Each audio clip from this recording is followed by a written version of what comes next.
Hello प्यारे दोस्तों, स्वागत है आप सबका। आज हम बात करेंगे राजस्थान के प्रमुख लोक गीत के बारे में।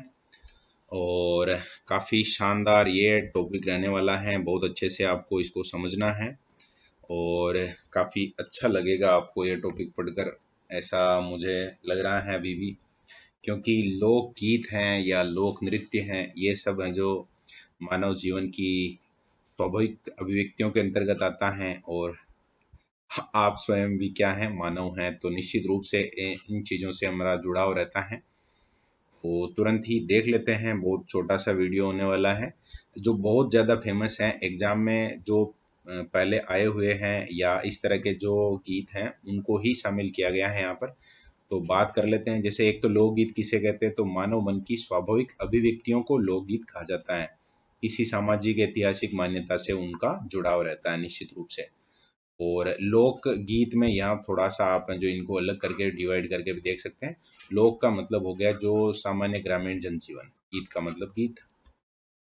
तो नंबर 1 है जहाँ हमें पढ़ना है, केसरिया बालम। तो केसरिया बालम है वो राजस्थान का राज्य गीत है। यहाँ पर सबसे मतलब महत्वपूर्ण बात यह हो सकती है कि राजस्थान का राज्य गीत कौन सा है अगर पूछा जाए तो केसरिया बालम। और इसको गाने की जो शैली है वो है मांड गायन शैली। जैसलमेर और अपना जो पश्चिमी राजस्थान है वहाँ प्रसिद्ध है। अल्लाह जिला बाई, ये बहुत सारी जो इसकी गायक कलाकार भी हैं, काफी नाम देखेंगे आगे हम। और इस गीत में होता क्या है, पत्नी है वो परदेश गए अपने पति को वापस बुलाती है। गीत में जो बोल हैं उनमें कुछ इस तरह से कहा जाता है, बुलाया जाता है। और राज्य गीत कौन सा है, केसरिया बालम। गायन शैली कौन सी है, मांड। नेक्स्ट है मोरियो। तो ये ऐसा गीत है जिसमें एक लड़की द्वारा गाया जाता है। और वो लड़की है, उसकी सगाई हो चुकी है लेकिन विवाह होना बाकी है। और उस समय जो गीत गाया जाता है उसको मोरियो के नाम से जानते हैं। कुर्जा है। कुर्जा एक पक्षी है, डोमेसाइल क्रेन जिसका वैज्ञानिक नाम है। और उसके माध्यम से परदेश गए पति के पास जो संदेश भेजती हैं वो गीत में इस तरह की बात आती है। तो उसे हैं जो कुर्जा गीत कहते हैं। और साइबेरियन सारस भी मान सकते हैं। ये कीचन जो ग्राम है जोधपुर का, वो खींचन ग्राम है वो इसके लिए फेमस है, ये आपको ध्यान रखना है। नेक्स्ट गीत का नाम है सुवटियो। तो सुवटियो का मतलब होता है तोता। और तोते के माध्यम से जो भील महिला है वो अपने पति के पास संदेश भेजती हैं और उस लोकगीत को कहा जाता है सुवटियो। नेक्स्ट है कागा। कोए को उड़ाकर महिला अपने परदेश गए पति के वापस आने का शकुन मनाती है। अपने घरों में अभी भी मतलब कि आपने जरूरी सुना होगा ऐसे कि जब भी कोवा वगैरह बोलता है तो कि मेहमान आएंगे, इस तरह का वो शकुन मनाने वाली बात है जो इसमें है। और नेक्स्ट है हिचकी। मेवात क्षेत्र अलवर का लोकगीत है ये। और किसी की याद आने पर, अपने यहाँ भी किसी को अगर हिचकी आती है तो कहा जाता है ऐसे कि कोई याद कर रहा है या इस तरह की बात, तो वो याद रख लेना। बस क्षेत्र का नाम यहाँ पक्का याद रखना, मेवात क्षेत्र अलवर की यहाँ बात की जा रही है। बिछुड़ो हाड़ौती क्षेत्र का लोकगीत है। गीत कभी सुना होगा आपने। और क्षेत्र पूछा जा सकता है। बिछुड़ो लोकगीत है वो किस क्षेत्र का फेमस है, तो हाड़ौती का। कामण। कामण गीत में दूल्हे को जादू टोने से बचाने के लिए जो बात कही जाती है, गीत गाया जाता है, वो कामण कहलाता है। कामणगारी या कुछ इस तरह के शब्द आते हैं। तो ये थोड़ा सा विवाह के समय के हिसाब से भी ध्यान रख सकते हैं आप। बधावा। बधावा में कुल मिला के मूल जो शब्द है वो छुपा हुआ है बधाई, कॉन्ग्रेचुलेशन वाला। तो शुभ काम के पूरा हो जाने पर जो गीत गाए जाते हैं, लोक गीत गाए जाते हैं, उनको बधावा कहा जाता है। और हमारे यहाँ की परंपराओं में एक और विशेष परंपरा विवाह के समय गीत की रहती है। जो महिलाएं हैं वो हैं जो गालियां, वो कुछ ऐसे शब्दों का प्रयोग भी करती हैं गीत के अंदर, तो उसको सीठने कहा जाता है, याद रखना है। पावड़ा। दामाद के ससुराल आने पर गीत गाया जाता है और उसको पावड़ा कहा जाता है। अपने यहाँ पर लोकल जो बोलचाल है उसमें पावड़ा का मतलब भी ज्यादातर समझ जाते हैं कि दामाद है। नेक्स्ट है हरजस। यहाँ हर जस में भी जो मूल शब्द हम देखेंगे तो हरि है। हरि का मतलब हो गया एक तरीके से भगवान। और जस का होगा, जस का जो सही शब्द होगा वो होगा यश, है ना, यशोगान।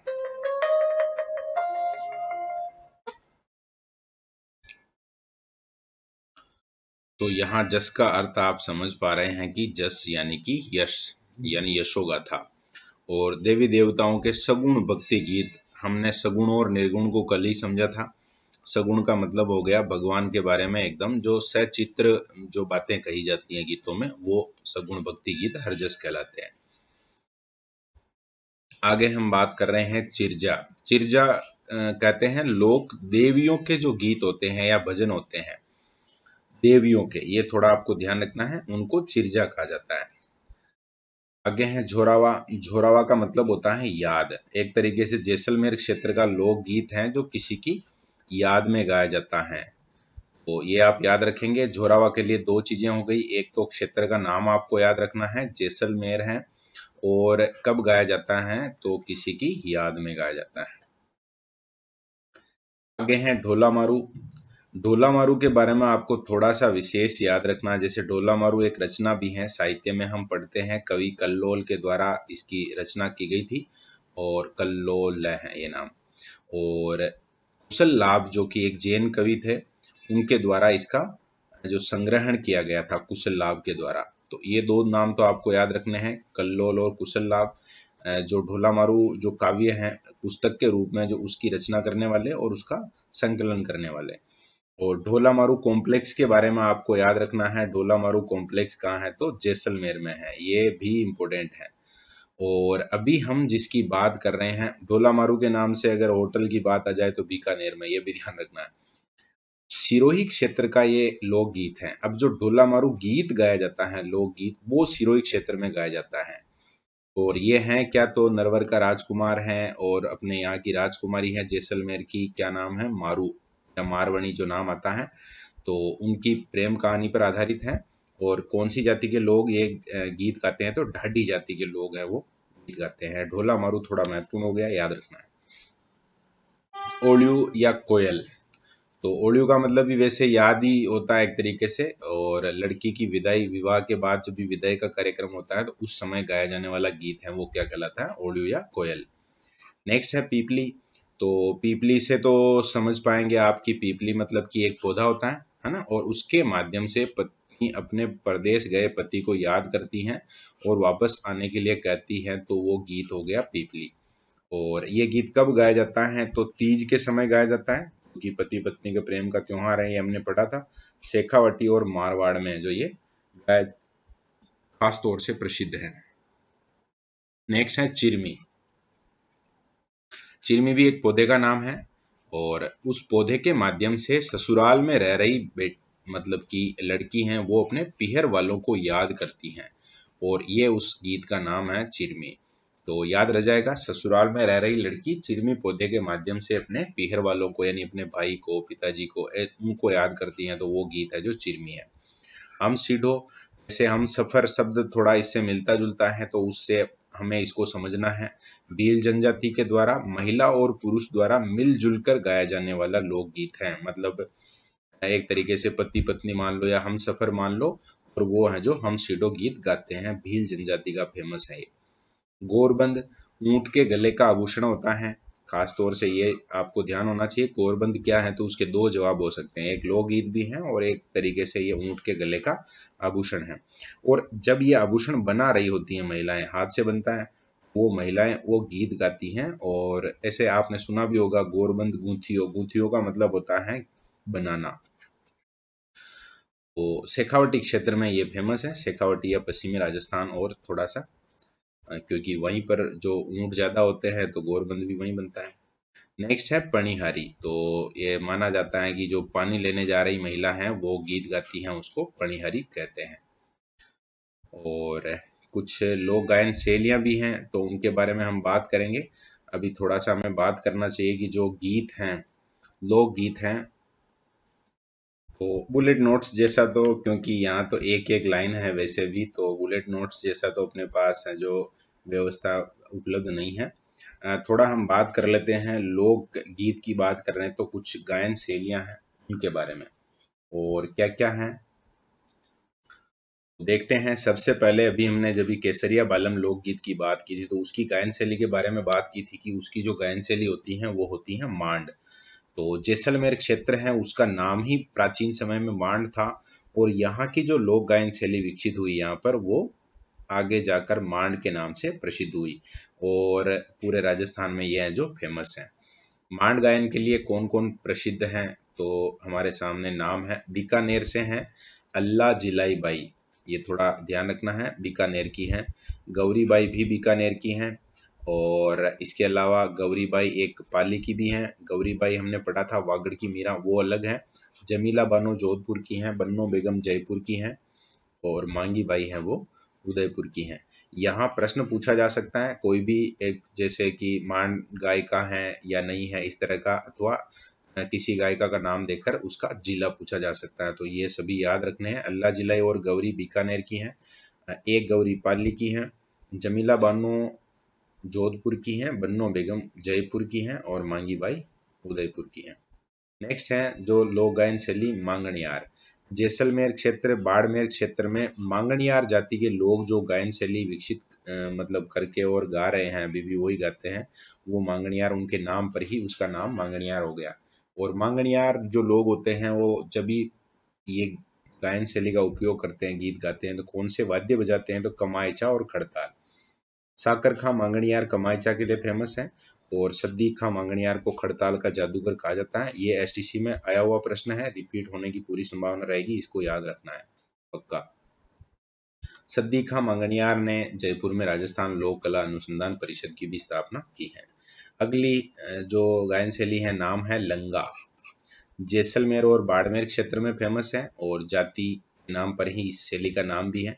वाद्य कमायचा और सारंगी बजाते हैं और निम्बुड़ा एक गीत है वो, ये जब भी शैली ये गीत गाए जाते हैं उस समय गीत गाया जाता है निम्बुड़ा। नेक्स्ट है तालबंदी। ताल का मतलब है वो जो धातु की बनी होती है और टकरा के आवाज की जाती है, तो साधु सन्यासी द्वारा विकसित लोक गायन शैली है ब्रज क्षेत्र में, यानी अपना भरतपुर, करौली, अलवर, सवाई माधोपुर आदि जो क्षेत्र हैं उसमें ये फेमस है। और कौन सा वाद्य बजता है, तो ताल के अलावा नगाड़ा बजता है, ये आपको याद रखना है। और चूंकि हम गायन की बात कर रहे हैं तो संगीत घरानों के बारे में भी हमें बात करनी चाहिए।